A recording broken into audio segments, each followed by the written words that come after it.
Hallo meine Lieben, ich hatte euch ja schon 2 Varianten gezeigt, wie ihr Stempel selber machen könnt, aber mit diesen beiden Varianten war es ja nicht wirklich möglich, filigrane Sachen zu machen und da habe ich heute eine dritte Variante, mit der das möglich ist. Mehr dazu seht ihr gleich nach dem Intro.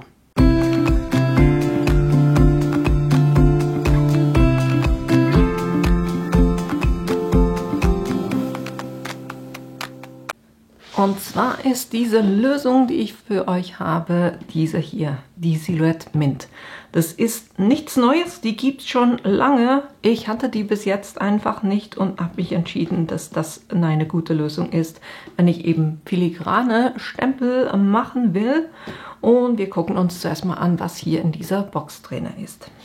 Das ist der Inhalt dieser Kiste und für diejenigen, die jetzt denken, na, Silhouette, da brauche ich einen Plotter dazu. Nein, braucht hier nicht. Es ist von Silhouette, aber es hat nichts mit dem Plotter zu tun. Also die Stempel erstellt hier nur mit diesem kleinen Gerät hier. Das ist wirklich auch ein super handliches Gerät. Wie das funktioniert, das seht ihr nachher gleich. Ihr habt eine CD drin für die Installation der Software, wer auch immer noch ein CD-Laufwerk hat. Also ich habe es aus der Webseite runtergeladen. Dann hat es eine kleine Anleitung, die aber nur in, was war das, Italienisch und Französisch einerseits und Englisch, die 3 Sprachen. Dann haben wir hier noch eine Geschenkkarte mit dem Zugriff auf Gratis-Designs für einen Monat. Dann haben wir natürlich Kabel, Verbindungskabel zum PC. Dann hat es 4 Farben hier schon drin. Das ist Gelb, Rot, Blau, Schwarz. Und ihr habt 2 Stempelblöcke. Wie groß die Stempel sind, das seht ihr immer hier unten an der Ziffer. Das ist ein 30 x 30 und der da hier ist ein 15 x 60. Ne? Das ist drin und Thema Farben, es gibt natürlich nicht nur die Farben, da gibt es auch mehr. Ich habe für mich hier noch Teal und Ash Pink gekauft. Wie das Ganze funktioniert mit den Tinten, zeige ich euch nachher auch. Hier hat einfach Silhouette sagt, dass ihr die Tinten, also dass ihr nur die Tinten von ihnen in die Stempel einfüllt, weil die genau dafür gemacht sind. Stempel, da ist es so, es gibt 2 verschiedene Arten, die ihr kaufen könnt. Es gibt Pakete, das sind die hier, wo ihr ein ganzes Stempelkit habt. Ne? Mit diesem Mintstreifen, das ist das Stempelkit. Hier seht ihr auch die Größe, ne? 45 mm x 45 mm. Und in diesem Kit drin ist eben jeweils der Stempel, also das Material, was ihr braucht, um den Stempel zu machen, plus der Stempelblock dazu. Jetzt müsst ihr aber nicht jedes Mal einen Stempelblock kaufen, weil die sind so konfiguriert, dass man, ich habe hier schon einen gemacht, ne, dass man, kurz gucken, wo sind wir hier, dass ich den runterschieben kann. Das ist mein Stempel, das ist der Stempelblock und dann kann ich einen anderen in der Größe nehmen und den dann hier einfach drauf schieben und dann kann der so eingesetzt werden. Also Stempelblock in einer Größe braucht ihr eigentlich nur einmal, aber das, was hier oben drauf ist, das braucht ihr ebenso oft oder so viele, wie ihr Stempel machen wollt.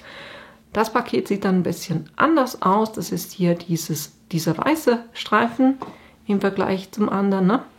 Und da sind eben nur diese Teile hier drin. Das heißt nur der obere Teil, der dann drauf gestülpt wird und mit dem ihr den Stempel eigentlich macht. Und hier sind, glaube ich, jeweils genau 2 Stück drin. Und die natürlich eben auch in den entsprechenden Größen. Die Software herunterladen könnt ihr auf der Silhouette-Seite. Da mache ich euch den Link unten rein. Wenn ihr dasselbe Problem habt wie ich, bei mir, also ich habe das einmal versucht und dann hieß es irgendwie 16 Stunden zum Runterladen. Ich muss aber auch sagen, ich war daneben an der Adobe Max Konferenz, das heißt, ich habe live quasi einer Live-Übertragung zugeguckt. Vielleicht war das nicht so sinnvoll, also nicht die Live-Konferenz, sondern parallel dazu versuchen, die Software herunterzuladen. Und das habe ich dann eben, als die ganze Konferenz vorbei war, habe ich das nochmal versucht und da hat es irgendwie 3 Minuten gedauert. Also es geht wirklich schnell, das Ganze runterzuladen. Und das steht auch zur Verfügung für Windows und für den Mac. Ich werde euch das Ganze bei mir auf dem Mac zeigen und ich würde sagen, genau das machen wir jetzt auch. Wenn ihr die Software heruntergeladen habt, dann habt ihr quasi das Logo, das sieht dann so aus, dieses Blatt hier, das habt ihr dann in eurer Symbolleiste und wenn ihr das Programm öffnet, habt ihr diese Ansicht. Wir gehen kurz durch die einzelnen Punkte durch. Hier ist ein neues Dokument erstellen und auch wenn ihr da mit der Maus ein bisschen drauf bleibt, dann sollte euch das angezeigt werden. Will er gerade nicht. Doch, jetzt. Hier, neue Zeichnung, ne, das wäre einfach hier. Ihr seht, ich habe schon 2 offen, das ist ein neues. Dann hier ein Dokument öffnen oder eine Datei öffnen, die ihr schon gespeichert habt. Hier die Datei speichern. Hier wäre an den Drucker senden. Warum auch immer man das machen würde. Ich wüsste nicht, was ich da jetzt an den Drucker senden wollte, aber es ist halt einfach das Standardsymbol. Hier haben wir kopieren, dann ausschneiden und dann einfügen. Wir haben ein rückgängig machen, wir haben ein wiederherstellen, das reinzoomen, das rauszoomen. Dann könntet ihr einen Bereich markieren und darauf zoomen, dann mit der Maus heran oder herauszoomen, dann schwenken mit der Maus und dieses Fenster, also den Arbeitsbereich ins Fenster einpassen. Das sind so die Standardbefehle. Hier habt ihr das Auswählen, dann könnt ihr Text hinzufügen, ihr könnt hier verschiedene Formen hinzufügen, dann könntet ihr eine Linie hinzufügen oder eine Linie ziehen, dann Freihand zeichnen ist möglich und natürlich der Radiergummi. Hier unten haben wir Zeichenfläche anzeigen, das ist das, was ich jetzt gerade habe. Hier könntet ihr die Bibliothek anzeigen und das ist die Bibliothek von Silhouette. Und hier würdet ihr direkt in den Silhouette Design Store gehen, wenn ihr euch ein Motiv kaufen möchtet, um das herunterzuladen. Und dann haben wir hier den Einzelbildschirm, das ist die Ansicht, die ich jetzt habe, aber man könnte da auch die Bibliothek und den Zeichenbereich gleichzeitig nebeneinander angezeigt haben. Hier ist die Form für den Stempel, das ist je nachdem, was ihr da einstellt, verändert sich das. Ne? Das sind 45 x 45, hier 15 x 15, 60 x 30, ne? Je nachdem eben, was ihr hier auswählt. Hier die wichtigsten Befehle, das hier ist, um das Design zu erstellen, das hier ist, um die Filter anzuwenden und das hier verwendet ihr, um das an das Gerät zu übergeben. Hier unten könnt ihr die Farben noch ändern, wobei das eben nur die Farben für hier die Darstellung, wenn ihr sehen möchtet, wie das aussehen würde, weil wir schneiden oder wir drucken, ich weiß gar nicht, wie man das sagt, wir stellen den Stempel her, ohne dass der auf eine Farbe eingeschränkt ist, sagen wir es mal so. Die Farbe definiert ihr dann mit der Tinte, die ihr in den Stempel einfüllt. Ne? Das hier ist wirklich nur, um mal zu gucken, wie das aussehen würde. Dann haben wir hier oben, wenn ihr etwas habt, wo es eine Linie habt, dann könnt ihr hier den Linienstil, ne, durchgezogen, gepunktet oder gestrichelt, Ecke abgekantet, abgerundet, hier unten noch den Eckpunktstil. Dann beim Text, wenn ihr einen Text eingefügt habt, könnt ihr die Schriftarten auswählen. Und hier das Coole ist wirklich, dass ihr auf sämtliche Schriften, die ihr auf eurem PC gespeichert habt, darauf Zugriff habt. Dann fettkursiv ausrichten, soll es horizontal sein, vertikal sein, die Textgröße, den Zeichenabstand und den Zeilenabstand und dann die Unterschneidung ein-aus. Dann haben wir hier skalieren, wenn ihr eine ganz bestimmte Größe haben möchtet. Ihr könnt dann aber auch, ihr seht nachher das Design selber in der Größe verändern, indem ihr an den Ecken zieht, das geht. Dann hier zuschneiden, das heißt, ihr könntet irgendwie auch ein Hintergrundbild mit Blumen nehmen, dann Herz drüber legen, um das auszuschneiden und dann hättet ihr die Blumen nur innerhalb dieses Herzes. Sowas könntet ihr machen. Ihr könnt auch mit dem Messer zuschneiden. Ihr könnt ein Magnet-Trace, das heißt, dass er selber sucht, wo die Schnittlinie sein wird. Solche Sachen. Dann beim Text, wenn ihr Text habt, dann könnt ihr den auch biegen. Ne?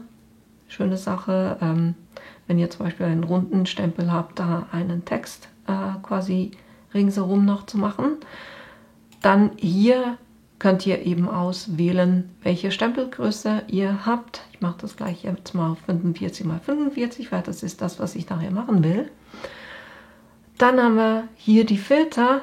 Ihr seht, das ist dasselbe Symbol und genau gleich hier ist das Herstellen. Im Moment habe ich nichts auf meinem Arbeitsplatz, deshalb ist das hier leer.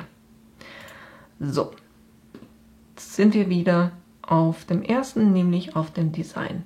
Jetzt mache ich ein Beispiel, wo ich ganz einfach ein PNG-Bild reinnehme. Da habe ich mir auch schon was auf meinem Arbeitsplatz gespeichert. Hier, Santa, das wollte ich machen. Dann kann ich den hier mal platzieren. Und eigentlich egal, wie groß der ist, ne, ihr könntet hier unten jetzt einfach sagen, einpassen und dann geht er genau auf die Größe von eurem Stempelblatt, damit das da auch nicht drüber hinausgeht. Ich mache das noch ein kleines bisschen kleiner. Ich würde sagen, so passt das für mich. Jetzt könnte ich hier auch noch eine frohe Weihnacht dazu machen. Bin gerade überlegen, ob ich das möchte. Nee, lassen wir. Ich nehme nur den Santa. Jetzt, wo ich mein Bild habe, kann ich hier auf den Filter gehen. Und das hat verschiedene Auswirkungen. Jetzt, wenn ich hier herumdrücke, passiert gar nichts, weil ich muss zuerst definieren, auf welches Element will ich den Filter anwenden. Das heißt, ich drücke hier zuerst drauf und es ist immer auf Standard. Dann könnt ihr gucken, die anderen Filter, wie das aussieht. Wasserfarbe, Punkte, finde ich auch ganz cool. Streifen, finde ich auch cool. Fingerabdruck, realistisch, Comic, Skizze, Prüfen, also es ist quasi so ein Checkerboard, Kreuze und meliert. Und ich glaube, ich will realistisch, weil mein Bild, wenn ihr euch das anguckt, der hat hier Schattierungen. Und mit dem realistisch habe ich ein bisschen noch von diesen Schattierungen. Und jetzt könnt ihr hier auch sagen, wie stark jeweils dieser Effekt sein soll. Wenn ich hier ganz rauf gehe, dann sieht man fast nichts von dieser Schattierung. Wenn ich ganz runter gehe, ist es schwarz. Also hier müsst ihr so ein bisschen herausfinden, ne, wie es für euch dann gut aussieht. Ich würde sagen, so möchte ich das haben. Und das ist auch schon alles, was ich machen muss, um meinen Stempel herzustellen. Jetzt kann ich hier ganz einfach auf dieses Blatt gehen. Und hier seht ihr jetzt eben auch, wie das dann aussehen wird. Und was ihr immer zuerst machen müsst, bevor ihr das Teil dann in die Mint einfügt, ist immer hier zuerst sagen, prägen, starten. Jetzt gucken wir aber kurz an, wie das bei mir hier drüben aussieht, wenn ich das mache. Ich habe hier die Mint und jetzt will ich eben ein 45 x 45 machen. Und da habe ich eben auch solche Blätter oder die Zusatzpakete, Stamp Sheets. Dann nehme ich das hier raus. Da drin habt ihr eben jetzt hier dieses Stamp Sheet und hier habt ihr eine Folie drauf, die müsst ihr zwingend drauf lassen, ne? Nicht wegnehmen. Die muss drauf bleiben. Und das Ganze kommt so in die Mint rein. Also ihr folgt quasi dem Pfeil und hier ist der Schriftzug, ne? Das kommt von hier hinten, wird es eingefügt. Dann habt ihr 2 Stempel, also 2 Kleber und dann eben euer Stempelkissen. Am einfachsten geht es eben, wenn ihr den... Hier, so zieht man das auf. Dann, wenn ihr den runternehmt, wenn ihr schon einen habt, wenn ihr es neu habt, einfach den Block drauf montieren. Dann könnt ihr wunderbar hier das oben abheben.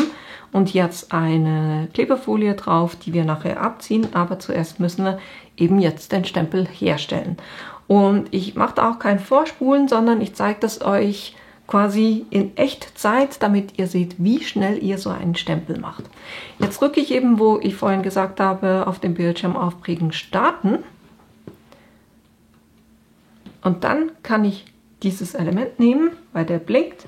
Und das hier hinten, ne, ihr habt hier einen Schlitz drin, da fügt ihr das ganz einfach rein.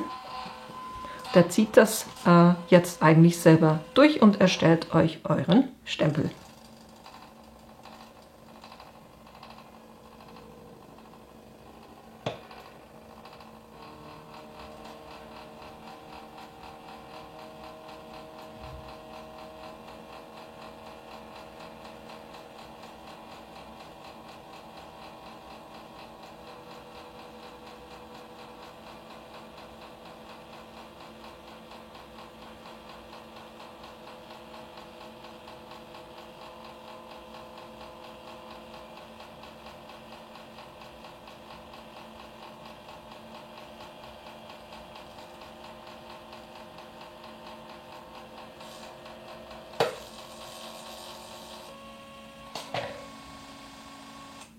Und wenn er fertig ist, dann hört er auch auf zu blinken.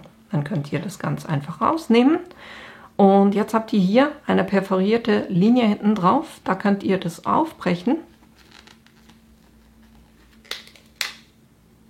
Nach hinten aufklappen. Und dann könnt ihr den Stempel so rausnehmen. Und so haben wir eigentlich schon den Stempel. Jetzt kann ich hier eben diesen Schutz abnehmen und meinen Stempel so, dass ich den natürlich sehe, weil auf der Rückseite seht ihr nichts von. So kann ich den jetzt hier schön drauf platzieren. Und dann am besten einfach auf den Tisch mal festdrücken, damit der drauf ist. Und so habt ihr schon euren Stempel. Stempeln werden wir nachher gleich. Das heißt, ich lege das hier noch kurz beiseite, weil ich will mit euch noch einen zweiten Stempel machen. Und dafür gehen wir wieder auf den Desktop. Und zwar erstelle ich jetzt hier, also wenn ihr da noch mal den gleichen machen möchtet, dann könntet ihr das eben speichern. Ne? Ich mache jetzt hier kurz ein neues Dokument. Diesmal habe ich den 15 x 60, dann weiß ich, die Fläche ist so groß. Und da will ich was machen, von wegen mit Liebe selbst gemacht. Ich will hier einen Rahmen ringsherum haben. Kurz gucken, ich will den mit den abgerundeten Ecken. Dann ziehe ich das hier einfach mal da drauf. Und das kann ich jetzt eben immer noch anpassen. Hier haben wir den Linienstil. Ich kann sagen, ich will es gepunktet haben. Ich kann sagen, ich will es kleiner haben. In meinem Fall möchte ich da einen Punkt. Der Rest ist eigentlich okay, aber ich will die Ecken hier noch ein bisschen runder. So, das ist mal das Erste. Dann will ich ein Herz drin haben. Da gehe ich jetzt in die Bibliothek, weil ich habe das schon gekauft, aber ihr könntet hier auch in den Silhouette Design Store rübergehen und da ein Design, das ihr haben möchtet, kaufen. Ich nehme eben hier dieses Herz. Dann habe ich das schon. Mache ich natürlich kleiner. Platziere das hier. Und ihr seht jetzt, dass das über der Linie liegt. Ihr könnt hier auch die Reihenfolge anpassen. Wenn ihr rechte Maustaste macht, könnt ihr sagen, in den Hintergrund. Das ist möglich, aber bei mir, ich gehe hier in die Mitte, respektive doch, ich mache es in den Hintergrund, weil ich werde die Linie nachher noch anpassen. So, jetzt will ich noch Text haben, füge ich Text hinzu und sage mit Punkt, Punkt, Punkt. Dann kommt das Herz und dann selbst gemacht. So, jetzt ist das Ganze natürlich zu groß, deshalb sind wir jetzt auch hier schon im Textstil. Da suche ich einerseits die Schrift, die ich haben will. Das ist mein derzeit sehr beliebtes Snowyland. Die Schrift habe ich von Dafont. Das ist diese hier. Und ich könnte jetzt hier die Textgröße anpassen oder ich kann ganz einfach hier das aus der Ecke raus verschieben, damit es die richtige Größe hat. Das wird in etwa so sein. Kann es noch ein bisschen, ich weiß, man sollte das mit Schriften nicht machen, aber ich mache es ein kleines bisschen länger noch. Man merkt es fast nicht. Und dann kann ich hier das Herz auch richtig platzieren. Könnte das auch noch größer, kleiner machen, ne? Für mich passt das jetzt eigentlich gerade, aber jetzt merke ich, dass diese Linie hier, die ist mir zu weit draußen. Das heißt, die nehme ich noch ein bisschen näher ran. So würde ich sagen, passt das eigentlich. Ich kann jetzt hier auch das selbst gemacht und die Punkte oder die Striche markieren und dann bei Objekt sagen, ausrichten, zentriert mittig ausrichten. Passt jetzt nicht ganz, weil die Schrift irgendwie nach unten noch Platz hat. Dann mache ich das jetzt einfach mit der Pfeiltaste auf meiner Tastatur, bis es mir gefällt. Und dann kann ich das Herz auch noch ein bisschen schieben. Ich würde sagen, das passt eigentlich für mich. Und ihr müsst halt wirklich innerhalb von diesem weißen Bereich sein, sonst wird es abgeschnitten. Das heißt, wenn ich jetzt das Herz irgendwie halb hier draußen hätte und da auf Herstellen gehe, dann seht ihr, wird es dann halt einfach nicht auf den Stempel gedruckt. Ne? Machen wir hier rückgängig.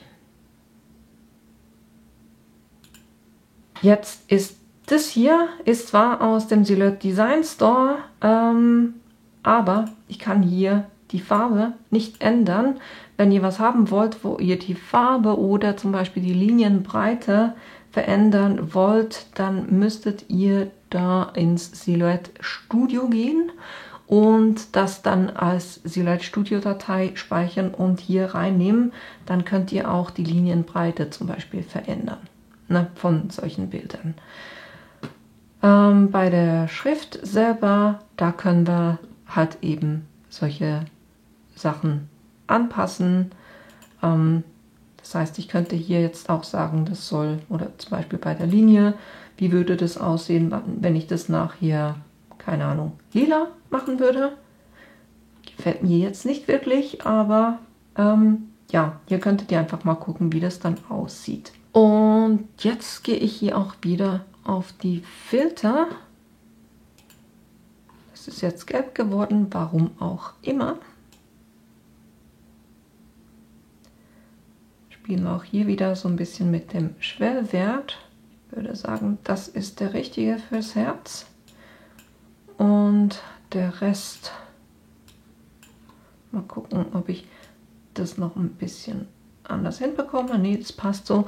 Und erschreckt hier nicht. Ne? Das sieht jetzt alles ziemlich verpixelt aus und ich habe ganz ehrlich gesagt Stunden damit verbracht, als ich das zum ersten Mal ausprobiert habe, um zu gucken, wie ich die Datei einfügen muss, damit diese Pixel weggehen oder damit es schöner aussieht. Aber ihr werdet dann nachher sehen, dass wenn ich das auf den Stempel, wenn ich den Stempel erstelle, dass das nicht mehr verpixelt ist. Ne? Von dem her, für mich passt dieses Design so, wie das hier ist. Und dann sage ich herstellen. Und jetzt können wir auch hier wieder sagen, prägen, starten. Und dann machen wir mit dem Stempel selber weiter. Eben dieses Paket hier öffnen, ne?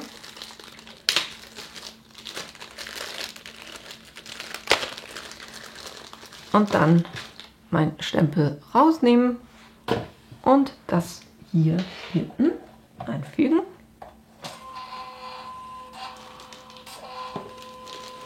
Dann kann ich auch hier den Stempelblock schon drauf machen.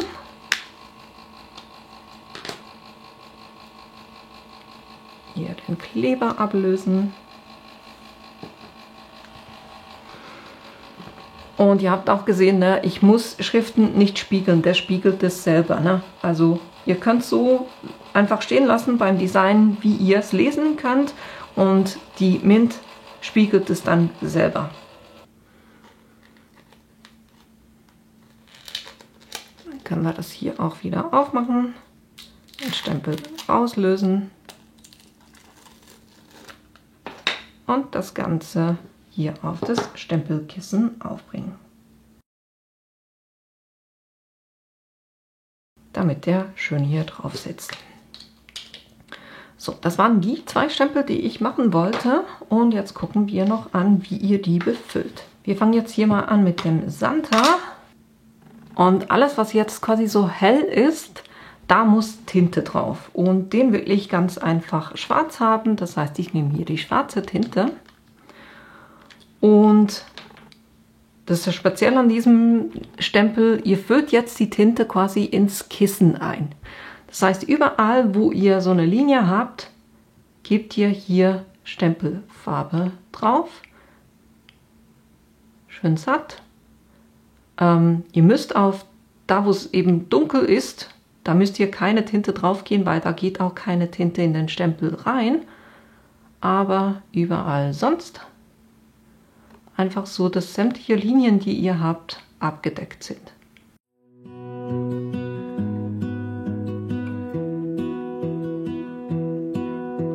I lose my breath whenever I see you. Das sieht jetzt bei mir so aus. Ihr seht hier oben bei der Mütze, da zieht es schon ein. Das lasse ich jetzt am besten einfach so 5 Minuten stehen und die Farbe einziehen. Während das hier einzieht, kümmere ich mich auch gleich um den zweiten Stempel, und da will ich eine Farbkombi machen, und zwar will ich das Herz in diesem Aschpink und den Rest in Schwarz. Jetzt müsst ihr beim Befüllen einfach darauf achten, dass ihr halt einfach nicht dann in die Nähe des Herzes kommt, sondern alles andere quasi.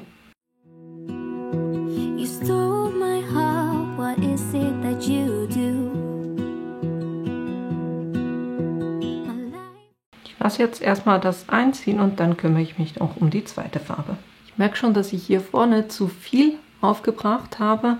Da kriegt man mit der Zeit so ein bisschen Gespür dafür. Ich anscheinend noch nicht, aber das kommt ja noch, ne? Jetzt nehme ich hier noch mein Aschpink und versuche noch das Herz zu füllen.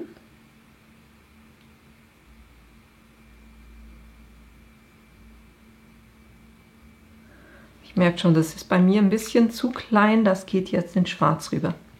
Wir gucken mal, was dabei rauskommt. Währenddessen ist hier die Farbe so ziemlich eingezogen. Und jetzt könnt ihr ganz einfach, ne, auf dem Sudelpapier, ich habe hier einfach ein Kopierpapier, könnt ihr das so lange stempeln, bis die überstehende Farbe weg ist.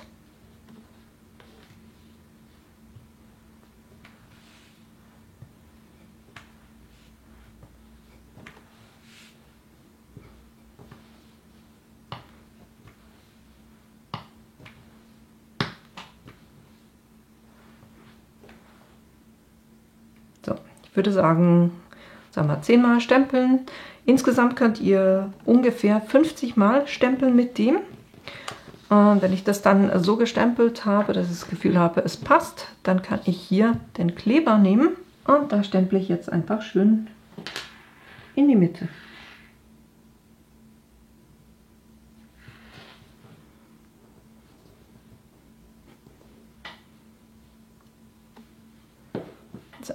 Dann habe ich hier meinen Stempel auch schon Und den kann ich jetzt quasi auf den Deckel drauf machen, damit ich immer weiß, ne, welcher Stempel das hier gerade ist.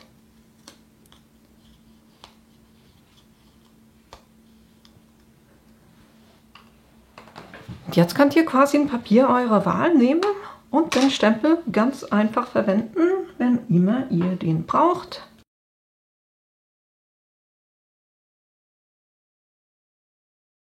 Und dann habt ihr hier einen super witzigen, selbstgemachten Stempel. Ich finde das extrem cool, wie schnell und einfach das geht. So, das ist der.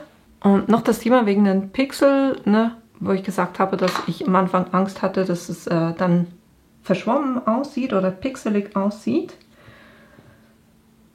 Das ist den ich vor 2 Tagen gemacht habe. Und ihr könnt die wirklich auch lange stehen lassen. Die trocknen euch wirklich praktisch nicht aus. Und dann seht ihr auch, das ist nicht pixelig. Also die Kanten sind wirklich gut geworden. Also hier eine super coole Sache. Wenn ihr auch so Mühe habt, von wegen, wo muss ich das Ding rausschieben, ihr habt hier, ne, eine Erhöhung und in die Richtung müsst ihr es rausschieben. Dann habe ich hier auch wieder diese Erhöhung und genauso schiebe ich das wieder auf den Stempelblock drauf und dann kann ich den hier verwenden. Und wenn das Ganze leer ist, dann könnt ihr den ganz einfach nachfüllen. Und ihr seht, wie super filigran ihr hier gehen könnt, ne? Also die Linien sind extrem dünn. Jetzt gucken wir uns diesen Stempel hier noch an.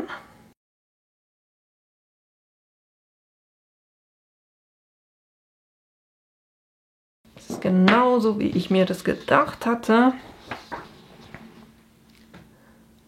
Das Rosa ist quasi in Schwarz reingelaufen. Von dem her war ich da mit dem Abstand ein bisschen zu eng. Das heißt, wenn ich den jetzt dann mal durchgestempelt habe, wie gesagt, es gibt in etwa 50 Stempelabdrücke, dann werde ich den mit Schwarz komplett befüllen und den so verwenden. Aber ihr seht, ne? Auch den könnt ihr jetzt auf ein x-beliebiges Papier drauf machen und der ist wirklich super filigran. Dann machen wir auch hier noch die Etikette. Ist nicht so schön geworden, zum Glück hat es 2 drin. Es hätte eigentlich 2, um eins hier drauf zu machen und eine Etikette hier drauf zu machen. Macht für mich nicht so viel Sinn, weil ich den Stempelblock ja eh austausche. Immer. Von dem her mache ich nur eine Etikette auf den Deckel des Stempels drauf.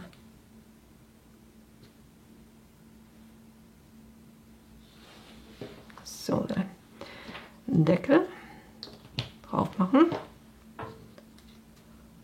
und dann die Etikette drauf machen.